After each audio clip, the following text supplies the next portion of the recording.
여러분, 사계절 중에 반드시 목걸이와 귀걸이를 해야 하는 계절이 있습니다. 네, 바로 가을인데요. 이 가을은 여러분의 기운이 가장 다운되는 시기이라 이 기운을 끌어올려야 하기에 그러한 것입니다. 네, 꼭 올 가을에는 이러한 스타일로 목걸이와 귀걸이를 하시도록 하세요. 분명 이것은 여러분의 기운이 잘 살아나도록 만들어 줄 것입니다.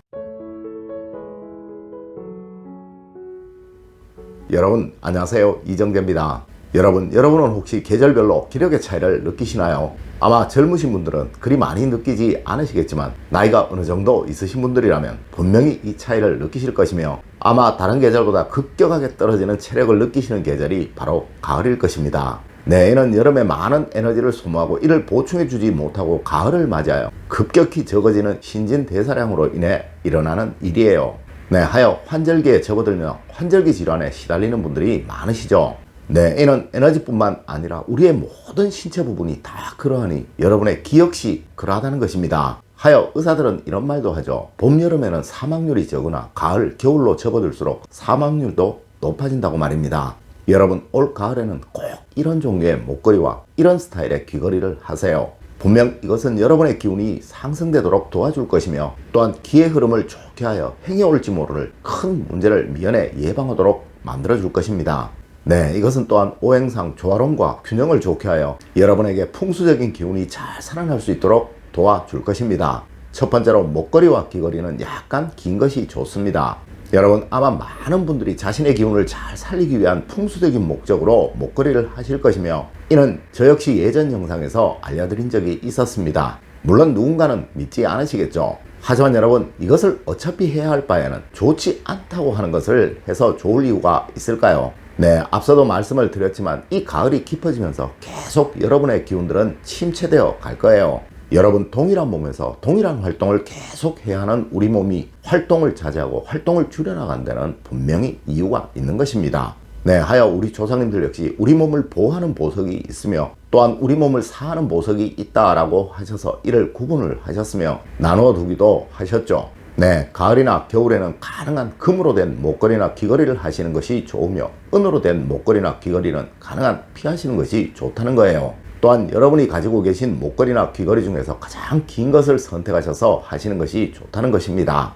물론 앞서도 한번 말씀을 드렸지만 숨골을 기준으로 해서 숨골 안쪽으로 들어오는 목걸이는 절대로 피하셔야 한다는 거 꼭 명심하시고요. 네, 귀걸이 역시 약간 처지는 늘어지는 느낌이 나는 귀걸이가 좋다는 것 아셨으면 합니다. 자, 사진을 한번 보겠습니다.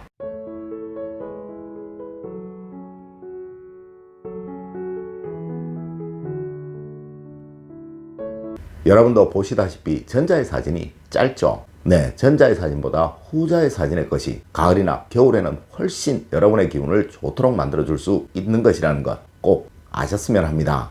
두 번째로, 굵은 것보다는 상대적으로 가는 것이 좋은 것입니다.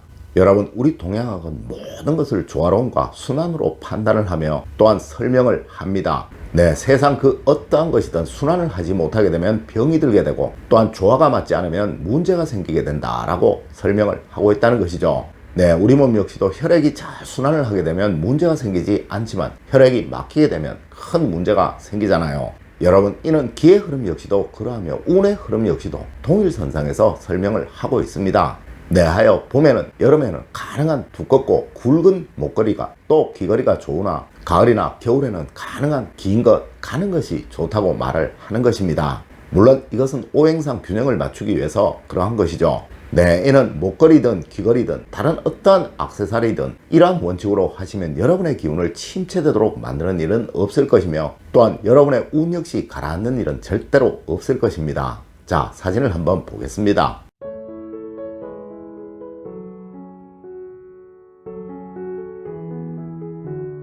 네, 이 사진 역시 전자의 것들은 봄이나 여름에 하면 좋은 것이며, 후자의 것들은 가을이나 겨울에 하면 좋은 것이라는 이야기예요. 세 번째로, 가을과 겨울에는 가능한 물고기와 새문양은 피하는 것이 좋습니다.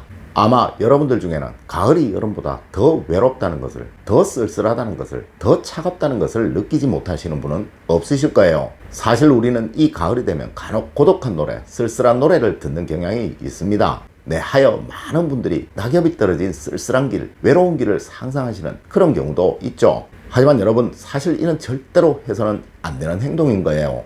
여러분, 안 그래도 이 가을에는 모든 것이 다운이 되고 침체가 됩니다. 네, 그런데 여기에 여러분의 감정까지 다운이 된다면 여러분의 모든 운은 정지 상태가 되어버린다는 것이죠. 네, 하여 가능한 가을에는 즐거운 음악을 들어야 하며 또한 좀 더 활동적인 생각과 좀 더 활동적인 행동을 해야 하는 거예요. 물론 이 물고기는 차가운 기운의 문양이며 한 마리의 새는 외로운 기운을 상징하는 그런 문양이라서 봄과 여름에는 아주 좋은 그런 문양이 될 수 있지만 가을과 겨울에는 아주 치명적인 것이 될 수 있다는 것이죠.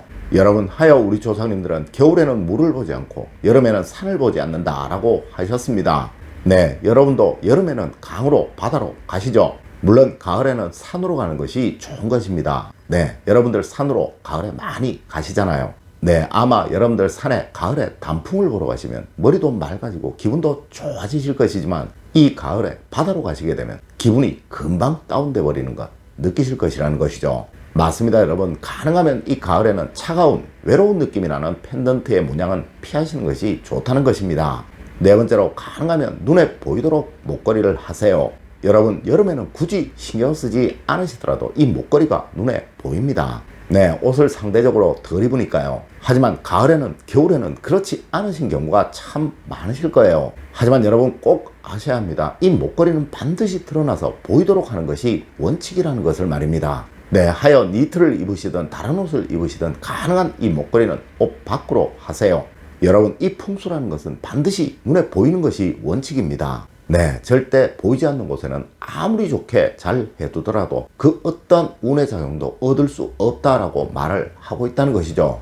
다섯 번째로, 가능한 액세서리는 무조건 밝게 하십시오. 여러분, 혹시 어두운, 무거운, 탁한색 계열의 액세서리나 목걸이의 보석, 또 귀걸이의 보석을 가지고 계신 분이 있으시다면 이것은 절대 가을에는, 겨울에는 하지 마십시오. 네, 이는 기운의 편중을 만들어서 여러분을 아주 슬프도록 만들어 버릴 것이며 또한 여러분의 운의 활동 역시 막아버리도록 만들 것입니다. 여러분, 이는 봄과 여름에 밝은색 계열의 옷을 입을 때 아주 좋은 것들입니다. 네, 아마 누구이든 가을이나 겨울의 옷들이 상대적으로 봄의 옷이나 여름의 옷보다 탁하고 무겁고 어두운 색 계열의 옷이라는 것을 이해하지 못하시는 분은 없으실 것입니다. 맞습니다. 하여 가을에는, 겨울에는 꼭 상대적으로 더 빛나는, 더 밝은, 더 가벼운 느낌의 목걸이, 귀걸이, 액세서리들을 하셔야 하는 것입니다. 네, 행여 생길 수 있는 운의 침체를 막기 위해서 그러하다는 것이죠.